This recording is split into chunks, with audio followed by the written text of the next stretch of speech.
नमस्कार दोस्तों, स्वागत है आपका हमारे YouTube चैनल पे। तो आइए आज हम आम्ल की एकादशी का व्रत कथा सुनते हैं। युधिष्ठिर ने श्री कृष्ण से फाल्गुन शुक्ल पक्ष की एकादशी का महत्व जानना चाहा।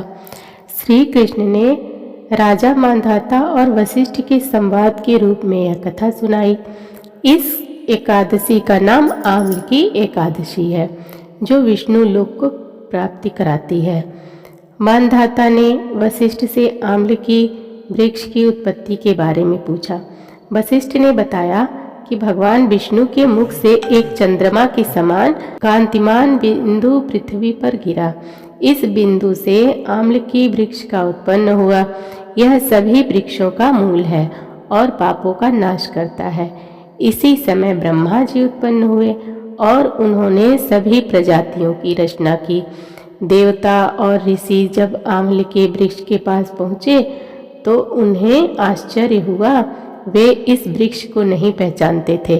तब आकाशवाणी हुई कि यह आम्ल की वृक्ष विष्णु को अति प्रिय है।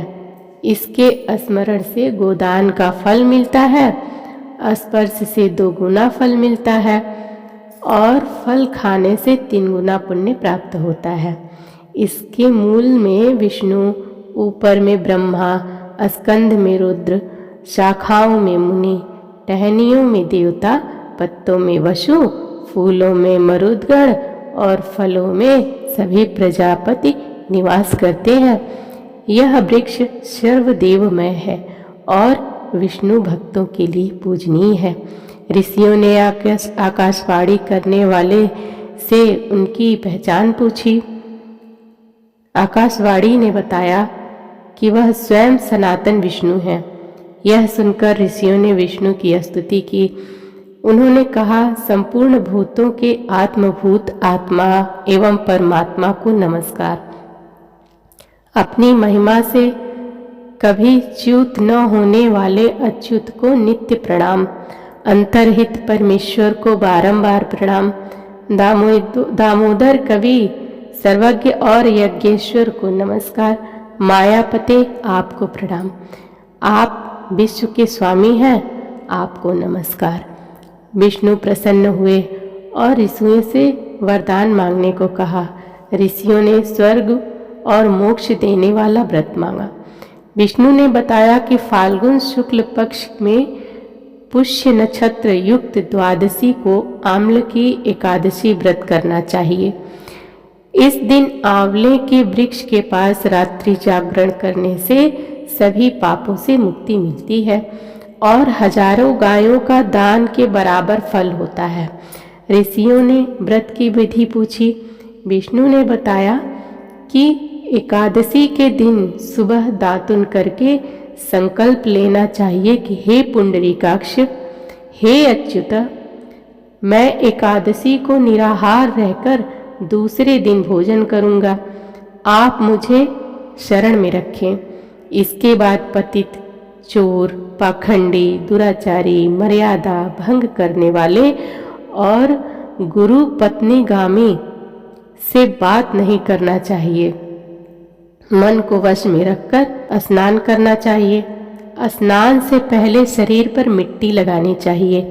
मिट्टी लगाने का मंत्र है, अश्वक्रांते रथक्रांते विष्णुकांते वसुंधरे मृत्तिके हर में पापम जन्म कोटया समर्जितम। अर्थात वसुंधरे, तुम्हारे ऊपर अश्व और रथ चला करते हैं तथा वामन अवतार के समय भगवान विष्णु ने भी तुम्हें अपने पैरों से नापा था। मृत्यु के, मैंने करोड़ों जन्मों में जो पाप किए हैं, मेरे उन सब पापों को हर लो। स्नान मंत्र है, त्वं मातः सर्वभूतानां जीवनं तत्तु रक्षकं स्वेदजोभिर्जातीनां रसानां पते नमः। स्त्रोतहं सर्वतीर्थेषु हृदयाप्रस्त्रवर्णेषु च नदीषु देवखातेषु इंदम स्त्रानम तुम्हें भवेत। अर्थात जल की अधिष्ठात्री देवी माता, तुम संपूर्ण भूतों के लिए जीवन हो, वही जीवन जो स्वदेश और उभिज जाति के जीवों का भी रक्षक है। तुम रसों की स्वामिनी हो, तुम्हें नमस्कार। आज मैं संपूर्ण तीर्थों, कुंडों, झरनों, नदियों, देव संबंधी सरोवरों में स्नान कर चुका। मेरा यह स्नान उक्त सभी स्नानों का फल देने वाला हो।